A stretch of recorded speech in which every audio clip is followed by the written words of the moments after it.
shorts number 19.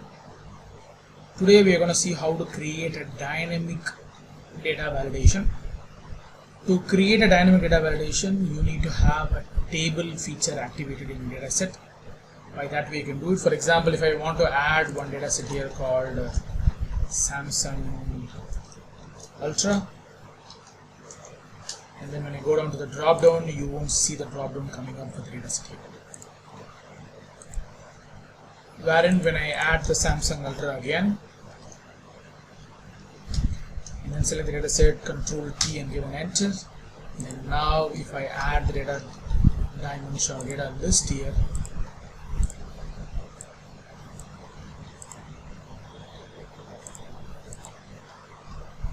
that's going to show the data automatically.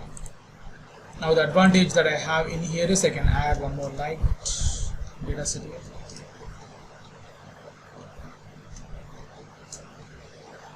And the bottom you can see that automatically it is added, and you can add as many new data as you want as the table is going to grow as big as possible.